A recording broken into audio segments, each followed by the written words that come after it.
Boa noite, você que está assistindo a TV Novo Tempo, você que está em casa. E boa noite, público animado, pessoal alegre de Porto Alegre. Oh, coisa maravilhosa. Nós estamos aqui em Porto Alegre para a gravação do programa O Clamor da Meia-Noite. Essa é a primeira temporada da série Armagedon, são 2 temporadas. E a gente está aqui com esse pessoal animado, alegre. A gente tem tido muita chuva aqui em Porto Alegre, mas esse pessoal vem com chuva ou sem chuva. Muito bem, vamos então começar a nossa viagem pelo Apocalipse ou pelas profecias.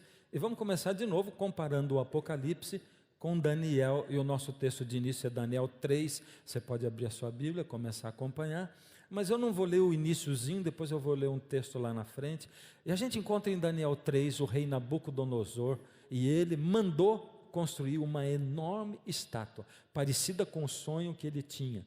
Ela tinha 60 côvados de altura e 6 côvados de largura, medida bíblica isso, 30 metros de altura e 3 metros de largura. 30 metros é muito, muito, muito alto. 30 por 3. Uma estátua enorme, muito, muito grande. Toda de ouro, demonstrando a pujança do rei, do reino de Babilônia e de Nabucodonosor. Nabucodonosor era mesmo exagerado, o ego dele era aumentado. Nabucodonosor era aquele tipo de gente que é muito dono da situação. Tem muita gente que sofre de autoestima baixa e tem muita gente que sofre de autoestima alta. É ou não é? Tem muita gente que sofre de autoestima alta. E Nabucodonosor sofria de autoestima alta. Em outras palavras, Nabucodonosor se achava. Não demorava muito para ele poder cair nesse problema, cair nesse erro. E Nabucodonosor construiu aquela estátua toda de ouro. Agora, Nabucodonosor, eu quero fazer um parêntese a respeito disso. Porque ela tinha 60 côvados e 6 côvados.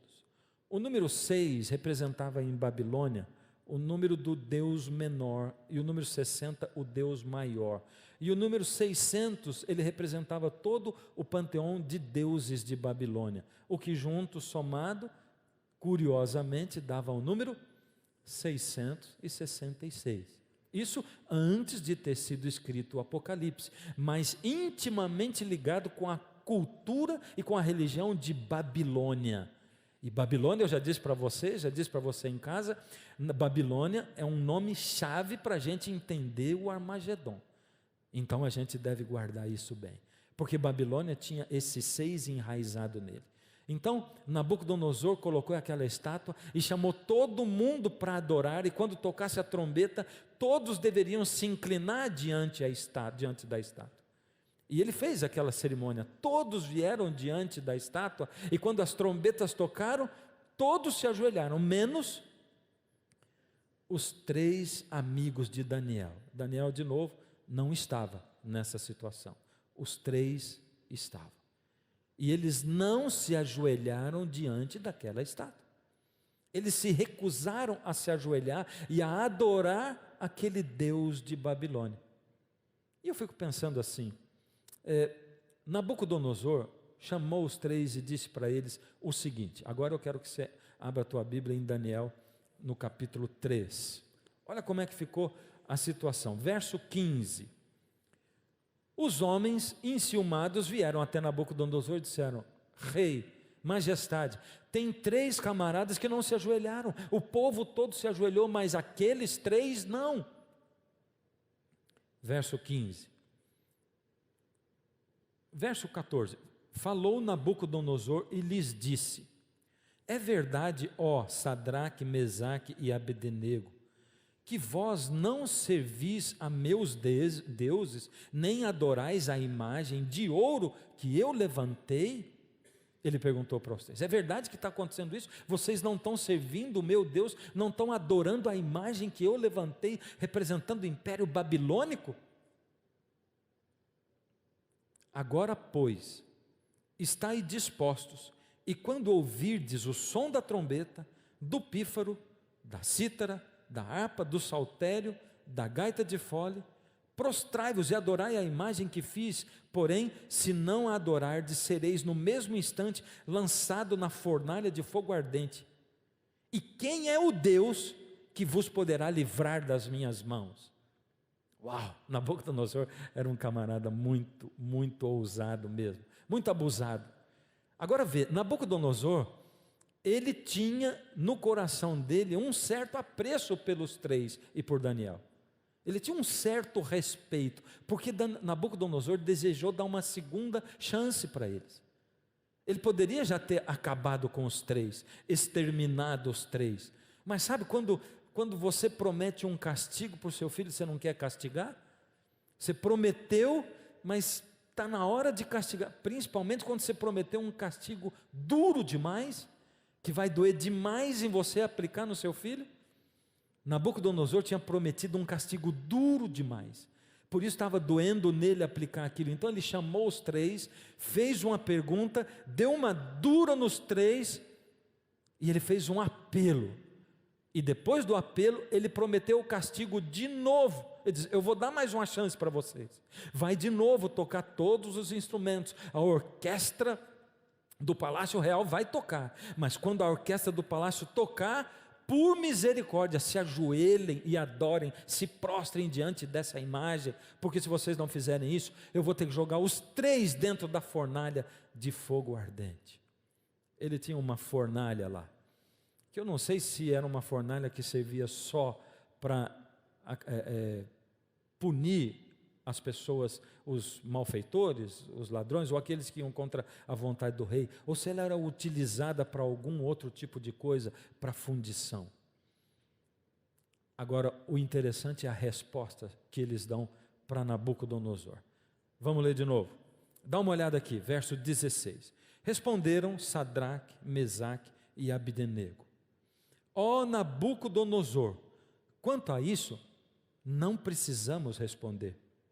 Se o nosso Deus, a quem servimos, quer livrar-nos, Ele nos livrará da fornalha de fogo ardente e das tuas mãos, ó rei. Se não, fica sabendo, ó rei, que não serviremos a teus deuses, nem adoraremos a imagem de ouro que levantaste. Olha só, Nabucodonosor jogou os três lá dentro. Sabe, eu fico impressionado com a resposta dos três. Porque eles primeiro disseram: Nabucodonosor, se Deus quiser nos tirar, Ele vai nos tirar. Isso era fé de que Deus tinha poder para tirá-los. Depois eles disseram: mas se Deus não quiser tirar, a nossa opinião não vai mudar em nada. Ele é que sabe. Olha, essa fórmula Jesus repetiu quando ele ensinou o povo a orar. Lembra disso? Os discípulos disseram assim: Senhor, ensina-nos a orar. Ele ensinou a oração do Pai Nosso. Pai Nosso que estás no céu e tal. E quando chegou lá, no fim diz assim: seja feita a tua vontade, assim na terra como no céu. Jesus lá no horto, quando ele estava para ser crucificado, ele orando, ele diz: Pai, se possível afasta de mim esse cálice sem que eu o beba. Ele estava desesperado porque ele carregava o peso do pecado do mundo. Ele diz: contudo, seja feita a tua vontade.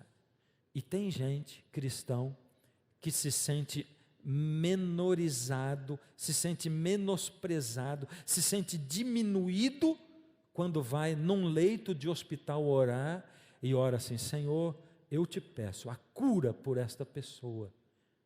Eu te peço, Senhor, que estendas a mão, que toques na doença, como tu fizestes quando estivesses aqui na terra, Senhor. Eu te peço isto. Contudo, que seja feita a tua vontade. Tem gente que acha que ter fé é ordenar e Deus obedecer. Você entende que isso não aparece na Bíblia? Ah, mas os discípulos passaram ali na frente do templo e tinha um aleijado ali e diz assim: me cura por favor, por misericórdia. E diz: o que eu não tenho nem ouro nem prata, mas o que eu tenho te dou, em nome de Jesus, levanta, toma a tua cama e anda. É porque Jesus tinha imbuído os dois através do seu Espírito e tinha dito: cura, ordena que eu vou curar essa pessoa, eu vou fazer com que ele levante. Foi isso que aconteceu. Entende? Nós não podemos mandar em Deus. Essa é a receita. Se Deus quiser fazer, Ele tem poder para fazer, mas se Ele não quiser fazer, não tem problema. Minha opinião não muda. Eu confio que Deus vai fazer o que é melhor para mim.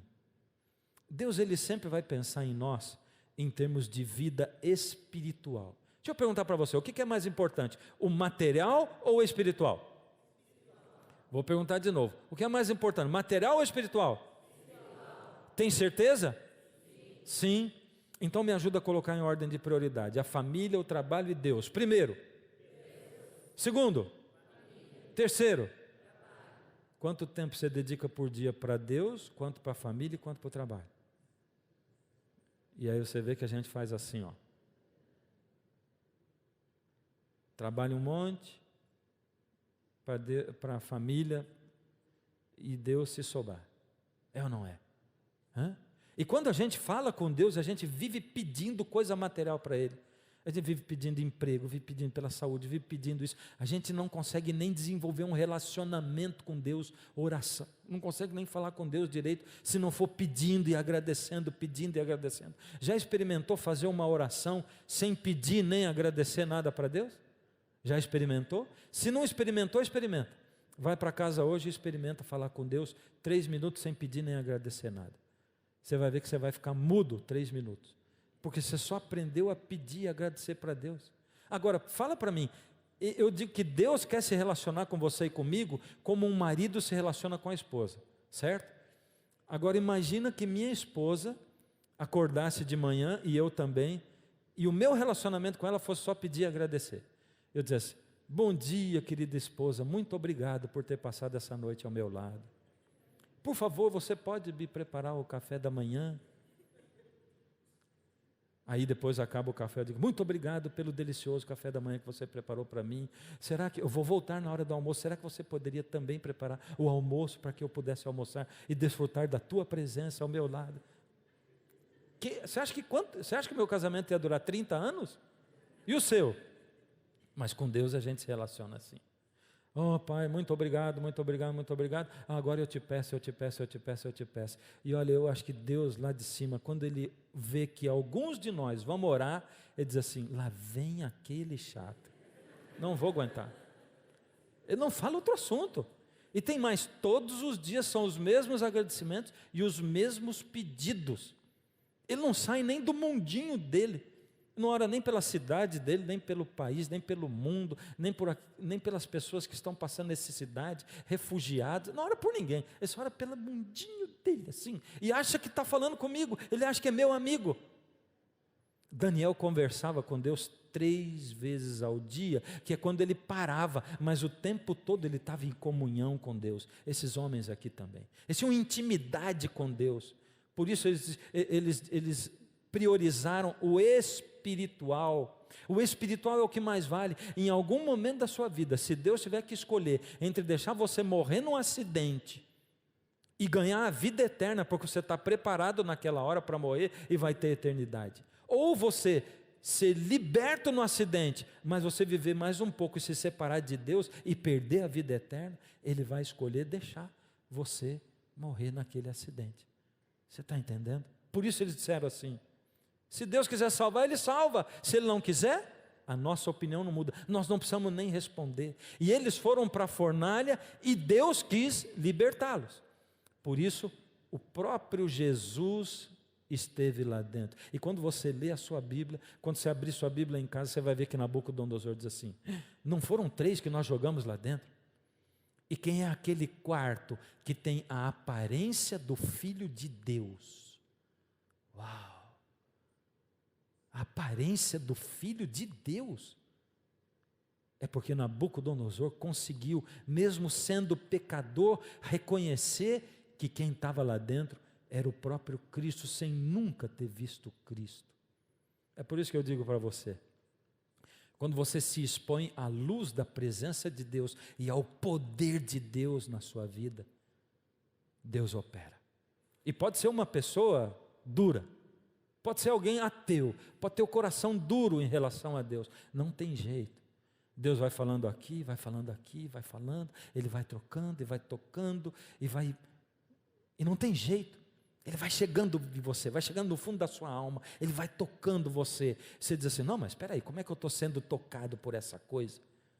E a pregação da palavra, ela é uma loucura. Pensa bem, no mundo qual nós vivemos hoje, as pessoas pararem para ouvir alguém ficar falando de Bíblia, para pregar. A pregação da palavra é uma loucura. E existe diferença entre pregação e pregação. Porque a pregação da palavra é quando a palavra está na pregação.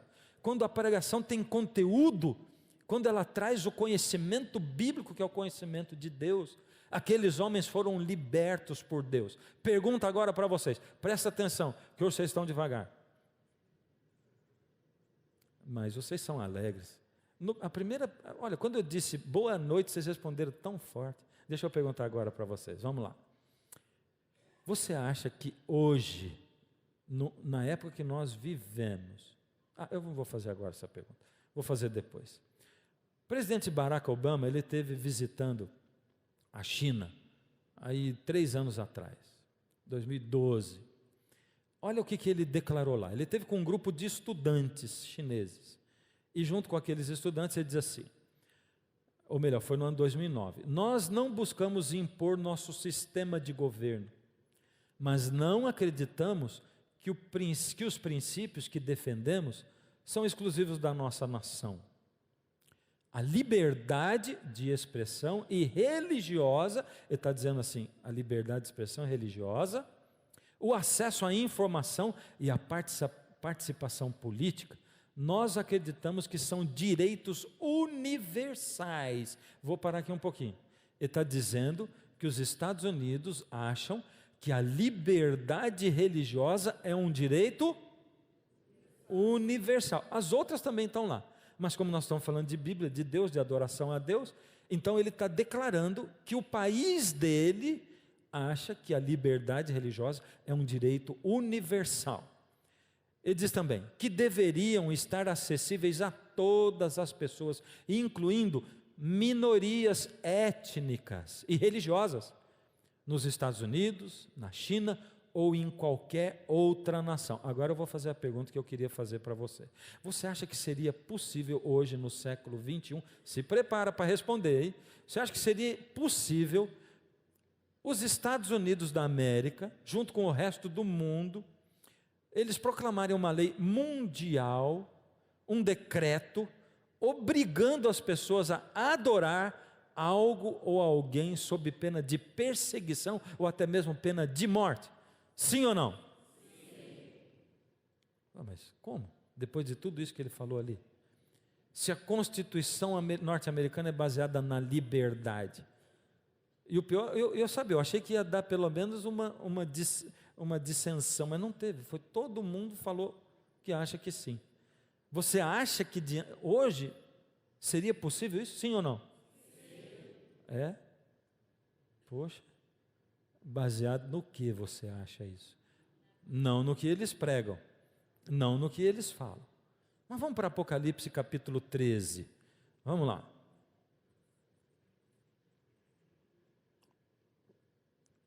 Apocalipse capítulo 13.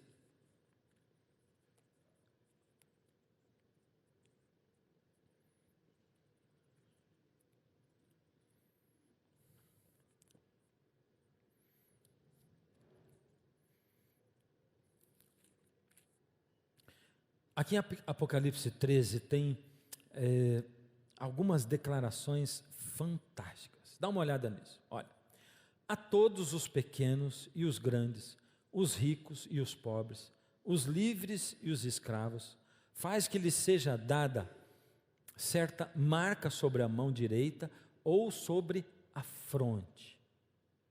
Isso aqui tem Apocalipse 13. Você lembra no último programa o que a gente falou sobre Apocalipse 12, 13 e 15? O centro da Bíblia, o auge, o clímax do grande conflito entre o bem e o mal. Veja só, nós lemos sobre o Armagedon, estamos estudando sobre o Armagedon. Já descobrimos que o Armagedon vai ser o clímax do grande conflito entre o bem e o mal. Mas o Apocalipse 12 e 13, eles revelam para nós o que vai acontecer, o contexto mundial nos nossos tempos e que vai levar ao Armagedon. Primeiro, vou fazer uma pergunta que é a sua opinião. Você acha que o Armagedon, ele é uma guerra física, material, ou ela é uma guerra espiritual que vai acontecer no fim? Física ou espiritual? Nós vamos desvendando isso, mas você respondeu certo. Ela é uma guerra espiritual. Não tem a ver com terceira guerra mundial, não. E aqui está dizendo, nesse texto está dizendo que em algum momento da história, daqui a pouco, os poderes do mundo vão impor a todos, os pequenos e os grandes, os pobres, os ricos, os livres, os escravos. Vai impor que essas pessoas tenham uma marca e que vai impedir de comprar ou vender aqueles que não tiverem essa marca, para que ninguém possa comprar ou vender, senão aquele que tem a marca, o nome da besta ou o número do seu nome. Olha só, é uma imposição, é uma marca, é uma lei, é um decreto que tolhe as pessoas e faz com que elas adorem a certa coisa que nós não vamos ver hoje. Mas se você lê o Apocalipse 12 e 13, e eu recomendo você ler o Apocalipse 12 e 13, e você vai ver um monte de coisa que vai deixar você curioso ali, e você vai ver a coisa se desvendando. Mas vamos então voltar no Apocalipse 12 para ver como se chega a esse ponto de impor, de colocar essa marca, esse decreto. Ali diz o seguinte: e o dragão se deteve em frente da mulher que estava para dar à luz, a fim de lhe devorar o filho quando nascesse. Lembra que nós estudamos isso no último programa? Quem é o dragão? Quem é o dragão? Satanás. E quem é a mulher? É a igreja, que estava ali sendo representada por Maria, que foi quem deu a luz a Jesus, mas a mulher é a igreja pura. Então, ela está grávida de um filho, vai nascer Jesus, vai surgir o cristianismo. O dragão parou na frente da mulher esperando que ela tivesse o filho para devorar o filho dela quando esse filho nascesse. Agora, ali no Apocalipse 12 vai mostrando que o dragão tentou perseguir a mulher, ele tentou devorar, mas ele não conseguiu, e nós vamos ainda voltar nesse detalhe nos próximos programas para você ir entendendo. Mas aí diz que o dragão em certo momento desistiu de perseguir a mulher em si, e foi fazer o quê? Decidiu de perseguir o filho da mulher que estava no ventre, porque ele foi levado para o céu. E diz: irou-se o dragão contra a mulher, e foi pelejar com os restantes da sua descendência. O dragão antes estava parado na frente da mulher, esperando que ela tivesse o filho para devorar o filho. O Apocalipse diz: o filho dela nasceu e depois foi levado para o céu. O filho dela é Jesus, que nasceu, viveu nesse mundo e foi para o céu. O dragão desistiu de perseguir o filho e agora ele veio para perseguir então a mulher. Mas quem é a mulher mesmo?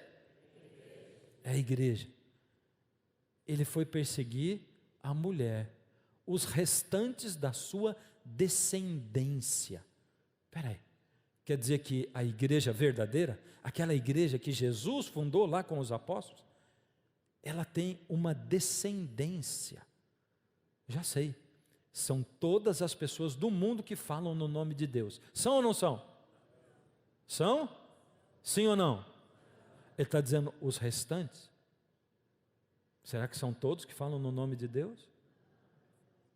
Será que são todos os que falam no nome de Jesus? São esses? Não. Então vamos dar uma estudada. Quem são esse povo? Ou quem é esse povo? Que características têm essas pessoas? Quem é a descendência da mulher? E para isso a gente tem que voltar lá no Gênesis. Quando Adão pecou, e Deus fez para ele vestimentas de pele de cordeiro, lembra? Fez o Senhor Deus vestimenta de pele de cordeiro e os vestiu. E depois Deus disse para Adão: toda vez que você pecar, você vai trazer um cordeirinho, confesse o seu pecado sobre a cabeça dele. O cordeiro representa Jesus, ele é o evangelho do Antigo Testamento. Quando o cordeiro morrer, significa que Jesus vem morrer no seu lugar. E Deus ensinou isso para Adão. Adão ensinou para os 2 filhos dele, sim ou não? Sim, ensinou. Mas o que aconteceu com Caim e Abel? Caim matou Abel, ele decidiu se desviar de Deus. Porque com Deus é assim, depois que o pecado entrou no mundo, é você quem escolhe, eu que escolho. Você vai dizer assim, eu escolho Deus, ou eu não escolho Deus. É simples assim, está na sua mão, é você que sabe o que você faz. Deus apresenta para você a verdade, você olha para as coisas, e diz, eu escolho, ou eu não escolho, eu quero, ou eu não quero. Olha o que aconteceu depois que Caim matou Abel, ficou só Caim. Aconteceu o seguinte, viveu Adão 130 anos e gerou um filho à sua semelhança, conforme a sua imagem, e lhe chamou Sete. Então, depois de 130 anos, Adão teve um outro filho e chamou esse filho de Sete. Olha o que aconteceu logo em seguida. A Sete nasceu-lhe também um filho, ao qual pôs o nome de Enos. Daí se começou a invocar o nome do Senhor. Caim se separou de Deus e Sete se achegou a Deus. Interessante. Então agora tinha 2 linhagens. Tinha a linhagem de Caim, que não queria saber de Deus, e tinha a linhagem de Sete, que servia a Deus, adorava a Deus e invocava o nome de Deus. Então a descendência da mulher começou a ser chamada na Bíblia, no início do mundo, de os filhos de Deus. Esse era o povo que tinha o cordeiro. Esse povo era o povo que confessava os pecados sobre a cabeça do cordeiro. Esse povo era o povo que buscava a Deus para o perdão do seu pecado e que obedecia aquilo que Deus dizia. Esses eram os filhos de Deus, descendência da mulher, a descendência verdadeira dos filhos de Deus. Agora, em Gênesis 3, diz o seguinte: porém inimizade entre ti e a mulher, entre a tua descendência. Deus está falando isso aqui para quem? Deus está falando isso aqui para quem? Para a serpente. Quando Adão pecou, Deus foi falar com a serpente e disse: eu vou pôr inimizade, serpente, entre você e a mulher, entre a tua descendência, serpente, e o descendente da mulher. Eu não coloquei o resto ali, só coloquei a tua descendência, porque eu quero ressaltar que não é só a mulher que tem descendência. Quem também tem descendência? A serpente. Satanás tem os seus filhos, o seu descendente. E quem são os descendentes de Satanás? Vamos lá, Gênesis 4, a gente encontra o seguinte: aconteceu que no fim de uns tempos, trouxe Caim do fruto da terra uma oferta ao Senhor. É aquela mesma história do último programa, Caim trazendo o sacrifício. Deus tinha pedido o que mesmo? Vamos lá de novo, meu povo. Deus tinha trazido o que? Pedido o quê? Cordeiro, porque o cordeiro representava Jesus. Abel trouxe o quê? Cordeiro. E Caim trouxe o quê? Frutos da terra. E aqui vem uma lição simples para nós. A lição é assim: por que você vai dar para Deus uma coisa diferente daquilo que Ele pediu? Você entende? Deus tem um propósito para pedir cada coisa. É um propósito eterno. Pode ser que às vezes a gente não entenda esse propósito.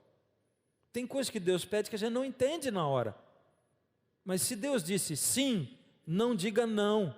E se Deus disse não, não diga sim. Vou dar um exemplo. Quando Deus chamou Abraão, por exemplo, quando Deus chamou Abraão, Ele disse assim: Abraão, eu vou fazer um pacto espiritual com você. E no final do pacto Deus diz assim: agora Abraão, para selar o nosso pacto, você e todos os homens vão ser circuncidados. Uau! Se eu fosse o Abraão, sabe o que eu ia pensar? Senhor, o que uma coisa tem a ver com a outra? O Senhor faz um pacto espiritual e todos os homens têm que ser circuncidados. Senhor, leve em consideração que não inventaram nem o bisturi ainda. O povo está usando pedra para fazer esse negócio aí. Você entende? Dá para entender o porquê disso? Agora, hoje, se você pegar os estudos científicos, médicos vão dizer que o povo que tem menor índice, as mulheres menor índice de câncer de colo do útero, são as judias, porque os maridos são circuncidados. Deus queria cuidar da descendência de Abraão, e Abraão, mesmo sem entender na hora, ele fez, mas Deus tinha um propósito. Então Deus disse, é o cordeiro, e Caim não quis dar o cordeiro. Ele foi e matou o irmão dele com raiva. Retirou-se Caim da presença do Senhor, depois que matou Abel, e habitou na terra de Nod, ao oriente do Éden, e coabitou Caim com a sua mulher, e ela concebeu e deu à luz a Enoque. Qual é o nome do primeiro filho de Caim? O nome do primeiro filho de Caim? Enoque. Vou perguntar de novo. Qual é o nome do primeiro filho de Caim? Enoque. Mas peraí, eu tenho uma pergunta para você. Com que mulher Caim casou? Com que mulher ele casou? Se ele matou Abel, não tinha mais ninguém. Ele foi para a terra de Nod, disse que ele casou e teve um filho com o nome de Enoque. E você sabe que tem muita gente que se pega nessas coisinhas tão simples. Vou dizer uma historinha para você, rapidinho. Meu nome é Fernando, estou com 52 anos. Mas eu conheci a minha esposa quando a gente tinha 15 anos de idade. E a gente namorou, foi numa cidade chamada Sorocaba, e nós temos 3 filhos. Nosso mais velho é casado, do meio também, e o mais novo também. Você entendeu que tudo isso que aconteceu na minha vida foi esse ano ou não? Não? Por quê? Porque você entendeu que, lógico, eu comecei com 15 anos, e que ao longo dos anos isso aconteceu, e eu tenho 52. Quer saber quanto tempo os homens viviam naquela época? Eu peguei só 3 exemplos aqui, tá? Você pode pegar qualquer um lá em Gênesis 5. Todos os dias de Cainã foram 910 anos. Todos os dias de Malael foram 895 anos. Todos os dias de Jared foram 962. Está vendo aquele de 895 ali? Quando ele morreu, o povo diz assim, tão jovem. É ou não é? Porque ele era o mais novinho, mas morreu com 895 anos. Agora você imagina, ali diz que o Caim foi embora, e depois a Bíblia diz que Adão, ele viveu com Eva e gerou filhos e filhas. E Caim podia ter voltado para lá depois, com seus 400 anos, que ele ia estar na metade da vida, seria um ser humano na idade de uns 40 aí. E ele voltou, pegou uma sobrinha da 5ª, 6ª, 11ª geração, casou com ela e levou, e aí foi gerar os filhos dele. Você entendeu isso? Agora, tem gente que quer derrubar a Bíblia inteira por causa de uma coisa dessa. A gente tem que pensar. Deus deu a cabeça da gente para pensar, e tem que estudar a Bíblia. Não podemos ser levados pelo que os outros pensam. Agora a Bíblia diz o seguinte: e coabitou Caim com sua mulher, ela concebeu e deu à luz a Enoque. Presta atenção nesses nomes agora, hein? Nos nomes. Deu à luz a? Oh, maravilha de resposta. Enoque. Enoque teve Irade. Irade teve um filho chamado Meujael. Meujael teve um filho chamado Metusael. E Metusael teve um filho chamado Lameque. Olha o que esse Lameque aprontou. É um tataraneto do Caim. Lameque tomou para si 2 esposas, já começou por aqui. E disse Lameque às suas esposas: matei um homem, porque ele me feriu, e um rapaz, porque me pisou. Olha o Lameque. A diferença entre Sete, filho de Adão, e diz: Sete nasceu e começou a se adorar o nome do Senhor. E a descendência de Caim, matando, que foi o que Caim fez. Caim separado de Deus, a descendência de Sete com Deus. Então, eram os filhos dos homens. Como era chamada a descendência de Sete na Bíblia mesmo? Não esqueceram. Filhos de Deus. Vamos falar de novo? Como era chamada a descendência de Caim? Troquei para pegar você, né? Tá vendo? Então vamos agora no certo. O nome da descendência de Sete? Descendência de Caim? Isso. Agora vamos ver o que aconteceu na Bíblia com relação a isso. Lembra, a descendência da mulher, como é que foi? A Sete nasceu-lhe também um filho, ao qual pôs o nome de Enos. Daí se começou a invocar o nome do Senhor. Diferença. Agora vamos ver. Em Gênesis 6, verso 2, diz assim: vendo os filhos de Deus, que eram descendentes de quem? Sete. Vendo os filhos de Deus, que as filhas dos homens eram filhas descendentes de quem? De Caim. Os filhos, os descendentes de Sete, filhos de Deus, começaram a se interessar pelas filhas dos homens.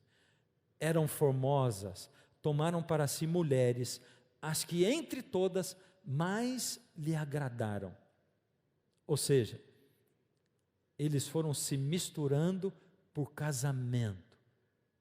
E eles misturaram os filhos de Deus com as filhas dos homens. Satanás, dificilmente ele vai chegar para você e vai dizer assim: toma aqui um copo de veneno, toma porque ele é muito gostoso. Você vai morrer, mas vai ter 30 segundos de prazer. Mas é um prazer incomparável. Você não vai tomar aquilo, nem por todo o prazer do mundo.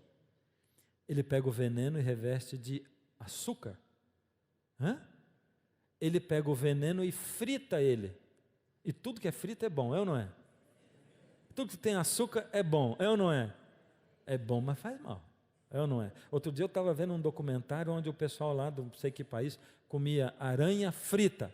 Eu digo, deve ser gostoso, porque tudo que é frito é gostoso. Você pegou um treco assim e fritou couve-flor. Frita couve-flor, é gostoso. Você entendeu? E a couve-flor cruazinha assim, eu tenho que me esforçar para comer. Eu como, mas eu tenho que me esforçar para comer, porque ela não precisa de um... Aí o pessoal diz, mas bem temperadinho já tem o gosto do tempero. Mas vamos voltar no assunto, né? Agora veja, ele reveste o sexo do pecado. Sexo é pecado? Lógico que não. Foi Deus quem criou o sexo. Ele abençoou Adão e Eva e diz assim: crescei e multiplicai-vos, enchei a terra. Mas ele abençoou o sexo dentro do casamento. E você pode dar risada, você pode dizer, mas você é retrógrado, acha e tal. Mas se você olhar para as famílias que têm pessoas que acreditam nisso e que seguem isso, você vai ver gente muito mais feliz por muito mais tempo, vivendo uma família estruturada, porque a família é a base de tudo. Então, os filhos dos homens, os filhos de Deus, desobedeceram a Deus, e eles foram se casar com quem não tinha estrutura. E sabe o que aconteceu? O verso seguinte da Bíblia diz: e o Senhor disse, o meu espírito não continuará com o homem, visto que ele é todo mal, ele só viverá 120 anos, e Deus anunciou o dilúvio aí. Você sabe por que Deus anunciou o dilúvio? Porque toda a raça humana se contaminou. A partir daí, não tinha mais filhos de Deus e filhos dos homens. A partir dali, tudo se misturou. E quando os filhos dos homens se misturam com os filhos de Deus, só sobra os filhos do homem. Só sobra a descendência da serpente. E a Bíblia diz, Deus procurou no mundo um homem justo. E ele encontrou um. E o nome dele era Noé. Noé. E eu gostaria muito de falar para vocês sobre evidências científicas, arqueológicas de um dilúvio universal. Como eu gosto disso, mas não dá, porque o nosso assunto é Armagedon. Mas para quem acha que dilúvio é balela, vai estudar. E você vai encontrar que Deus alimenta a nossa mente para a gente acreditar no dilúvio e saber que ele aconteceu. Aliás, é muito difícil negar a existência dessa catástrofe mundial, tanto em arqueologia como historicamente também. Mas Deus teve que mandar o dilúvio, você sabe por quê? Para salvar o evangelho. Porque se Deus deixasse, Noé morreria, os filhos dele se corromperiam também, e nós não estaríamos aqui. Jesus ia ter que ter voltado lá atrás. Então ele teve que salvar o evangelho, e o evangelho ficou dentro de um barco, de uma arca. E depois tudo começou de novo. E você vê que lá depois de novo, o que aconteceu? Se separou de novo, porque Cão, filho de Noé, se separou de Deus. E de novo começou o povo a separar. E a coisa que você vê é que sempre, a grande maioria se desvia de Deus. E a minoria fica do lado de Deus. Sempre é assim. Sempre. O texto diz assim: irou-se o dragão contra a mulher e foi pelejar contra os restantes da sua descendência, os que guardam os mandamentos de Deus e têm o testemunho de Jesus. Isso é o que diz o texto. E eu pergunto para você: guardam os mandamentos? Olha que interessante esse texto. Vamos ler de novo. Irou-se o dragão contra a mulher. Lembra o contexto disso aqui? Ele tinha perseguido o filho da mulher, que é Jesus. Jesus foi levado para o céu. Ele olhou, sobrou só a mulher, diz: vou perseguir a mulher. E a Bíblia diz que ele foi perseguir os restantes da descendência da mulher. Quem são os restantes da descendência da mulher? Qual é a característica desse restinho de gente que é da descendência pura da mulher pura, da igreja pura? Ele diz: são aqueles que guardam os mandamentos de Deus e têm o testemunho de Jesus. Duas características, e eu vou terminar com uma pergunta assim: guardam os mandamentos de Deus? A gente não é salvo pela graça? Hã? Mas Deus está dizendo que agora, no fim de tudo, quem pertence à igreja pura de Deus guarda os mandamentos de Deus. Os próximos 2 programas eu quero resolver essa questão com você. Pela Bíblia. Nós somos salvos pela graça ou somos salvos por guardar mandamento? É pela graça ou por guardar mandamento? Mas guardar mandamento conta pontos com Deus. Conta ou não conta? Não conta. Não conta. Não conta nenhum ponto com Deus. Nada. Zero. Pela graça sois salvos. Isso não vem de vós. Isso é dom de Deus. Mas então por que diz que eles guardam os mandamentos de Deus? Ah, não é os 10 mandamentos, é? Ah, agora você já até ficou com medo de me responder, né? Estou percebendo. Mas sabe, eu tenho visto na minha vida, nesses 30 anos de ministério pastoral, eu tenho encontrado muitas situações diferentes. Eu encontrei outro dia uma mulher que chegou para mim e que disse assim: pastor, eu estou desesperada, muito desesperada. Sabe por quê? O meu marido me abandonou. Temos 2 filhos, ele me abandonou. E pastor, eu vou dizer para você que eu estou decepcionada com Deus. Porque eu orei, pastor, 3 meses para ele voltar. E não adiantou nada. Não adiantou. Meu marido não voltou. Aí ela disse: aí pastor, eu tenho uma amiga no meu trabalho que ela disse assim: você não tem seu marido porque você é boba. Porque você sabe que eu conheço gente que pode fazer seu marido voltar. Pastor, ela é de uma religião ocultista com forças espirituais, aí coisa assim.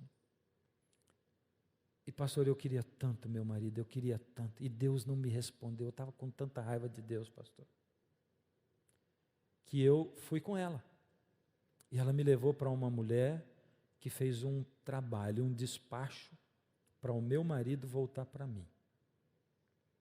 Eu disse: eu quero te fazer umas perguntas. Primeiro, você pagou para essa mulher? Paguei. Quanto? R$900. Uma mulher muito pobre. Eu disse: você tinha esse dinheiro? Eu fiz um empréstimo para pagar. Deixa eu te perguntar uma outra coisa. Quando você casou com seu marido, vocês se davam bem? Ela abaixou a cabeça. A gente brigava um monte. Mas eu forcei ele a casar comigo, porque eu disse: quando a gente casar vai dar certo. Tá. Bom. Aí ela disse, fez o despacho, e aconteceu um negócio incrível, pastor. Primeira coisa, meu marido ligou para mim e disse assim: você não vai acreditar, desesperado. Roubaram o som do meu carro, de dentro do carro, sem arrombar a porta. Ele simplesmente sumiu de lá. Ele não sabia. E ela diz assim, eu ouvi aquilo, pastor, e por dentro eu ri, porque eu já sabia que estava dando certo o que eu tinha feito. Passou 2 finais de semana e o meu marido veio para casa, ela disse. Ele veio, pastor, veio com mala e tudo. Ele veio e disse, eu vim para ficar com você. Só que, pastor, ele estava muito, muito, muito estranho. Sabe como é que ele estava? Ele estava atordoado. Ao mesmo tempo que ele diz assim, não tenha medo, eu não vou embora nunca mais. Daqui a pouco ele suspirava, ele dizia assim, mas eu não queria estar aqui, eu não sei por que eu estou aqui, mas eu não vou sair daqui. Fica tranquilão você, mas eu não queria estar aqui. Puxa, E ele começou o final de semana, sexta, sábado foi o sábado insuportável, domingo foi insuportável. Quando chegou no fim do domingo, eu disse para ele, eu quero te dizer um negócio, eu não quero você aqui assim, eu não quero, vai embora, eu não quero você mais. Eu disse, pastor, eu nunca pensei que eu diria isso para o meu marido, nunca. Mas o que me adiantava, pastor? Eu não tinha prazer de ter o meu marido dentro de casa, porque ele não queria, ele estava sofrendo, e ele estava me fazendo sofrer, e aquilo estava insuportável. Aí, eu procurei a minha amiga e disse, preciso ir na mulher para desfazer o que eu fiz. Aí nós fomos, e a mulher disse, não, agora você vai me dar mais 700, que eu descobri que ele tem uma amante, e eu vou fazer contra ela. E se você não quiser, tudo que eu fiz vai recair contra você. E ela teve que arrumar mais 700 reais. Aí, ela me disse, desesperada, o que eu faço para me livrar disso? O que eu faço? Sabe, aqui nessa história estão envolvidas muitas coisas. Primeiro que o poder de Deus é real e do inimigo também é um poder real. Ele é vencido, porque a Bíblia fala, por exemplo, da história do endemoniado gadareno, e diz que quando Jesus chegou no lugar, aquele homem que era dominado por uma legião de demônios, ele veio correndo, Jesus disse, como é teu nome? Ele disse, meu nome é legião porque somos muitos, né? Agora, aquela legião de demônios não foi capaz de impedir que aquele homem corresse para o encontro de Jesus. Quando ele tentou falar, ele não conseguiu falar, quem falou foi o demônio. Mas ele estava na presença de Jesus. E ele não conseguiu impedir que Jesus fosse até ele também. E aquele homem foi curado sob a palavra de Jesus. Os demônios foram expulsos. Agora, isso impressiona muito a gente, né? Uau, que história, que conversa, poderes espirituais. Sabe que Satanás ele é mais perigoso quando ele não está assim, presente. Porque desse aí, você foge. Sabe quando ele é perigoso? Ele é perigoso quando você não está vendo. Ele é perigoso quando você está lidando com os números da tua empresa, para a qual você trabalha, e você sente um desejo incontrolável de pegar um pouquinho. Mas quando você falsifica uma notinha de refeição para ganhar um troquinho a mais, a gente se vende por muito pouco.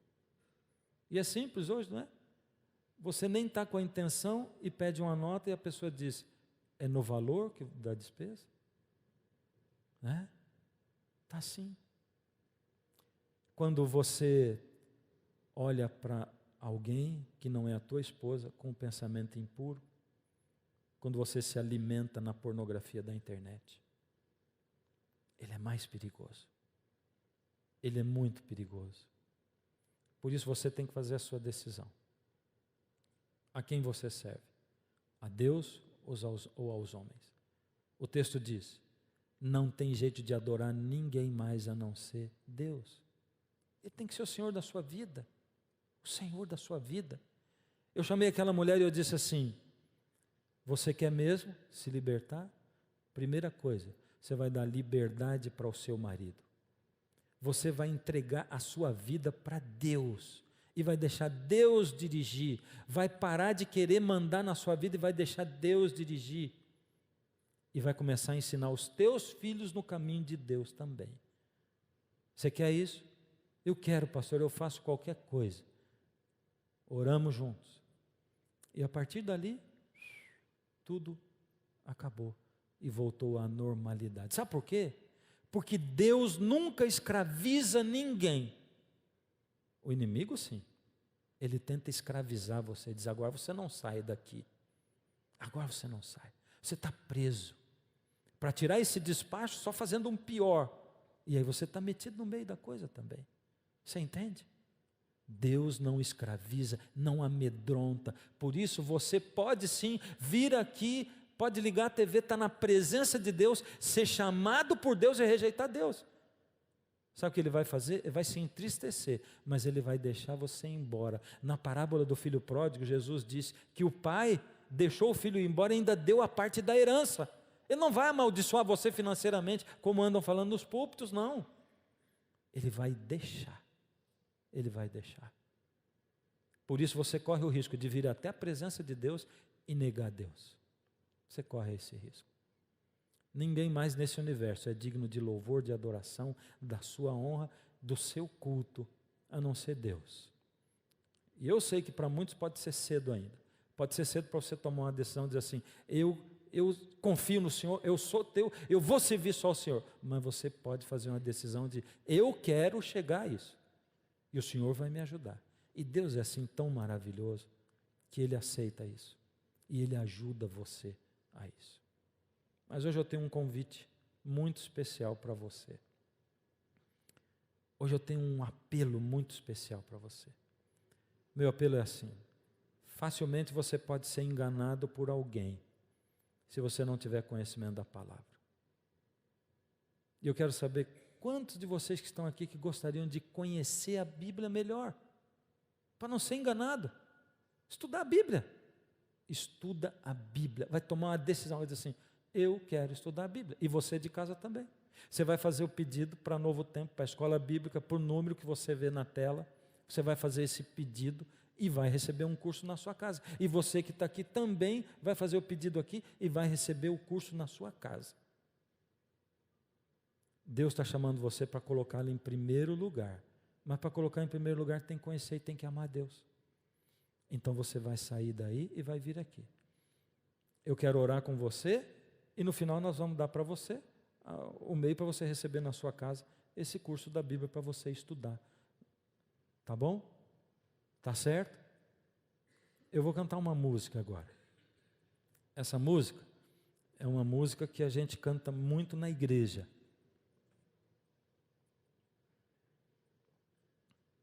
Essa música fala exatamente do tema que a gente falou hoje.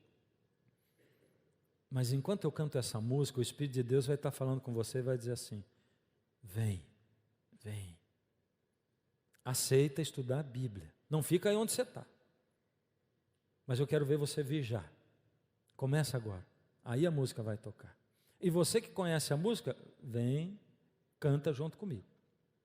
Quem vai ser o primeiro que vai vir aqui? Vai aceitar. Eu quero fazer o curso. E nós vamos dar o curso para você. Vamos mandar para você na sua casa, onde quer que seja. E com isso você vai estar dizendo: Senhor, o Senhor é o rei da minha vida. E você em casa, durante a música, canta comigo. Louve o nome do Senhor, toda criatura se derrame aos seus pés. Ao som da sua voz, o universo se desfaz. Não há outro nome comparado ao grande eu sou. Canta comigo. E mesmo sendo pó, com tudo que há em mim, confessarei que céus e terra passarão, mas o teu nome é eterno. Todo joelho dobrará ao ouvir teu nome, teu santo nome.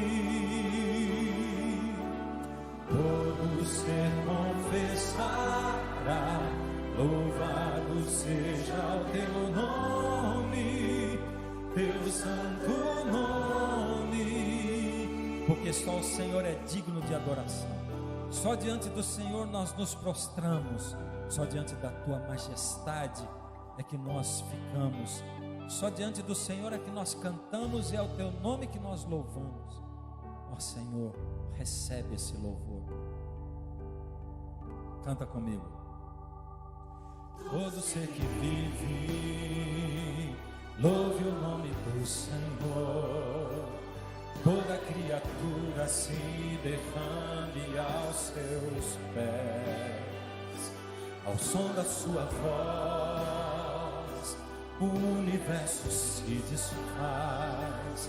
Não há outro nome comparado ao grande eu sou, porque Ele é Deus, e mesmo sendo pó, com tudo que há em mim, confessarei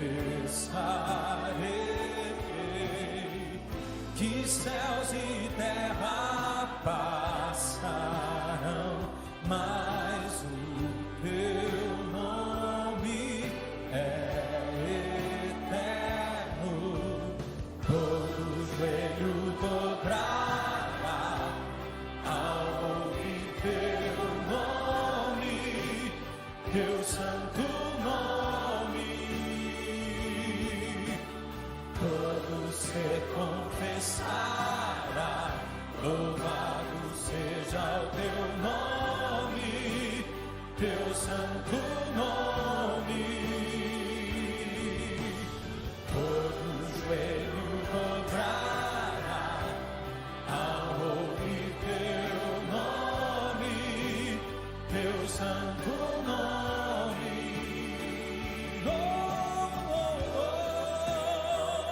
Ó Senhor, nós confessamos que o Senhor é o nosso Deus. Confessamos, Senhor, que a nossa vida pertence ao Senhor e que a sua graça pode ser derramada no nosso coração e na nossa vida. Com tudo que há em mim, confessarei que céus e terra passarão, mas o teu nome é eterno. Ó Senhor, aceita a entrega do nosso coração. Aceita, Senhor, que quando nós nos rendemos ao Senhor, nos inclinamos diante do Senhor e reconhecemos a sua majestade na nossa vida. Ó Senhor, teu é o senhorio da nossa vida. Aceita essa entrega mais uma vez. Toca, Senhor, todos aqueles seus filhos que em qualquer lugar se entregam ao Senhor, em nome de Jesus. Amém, Senhor.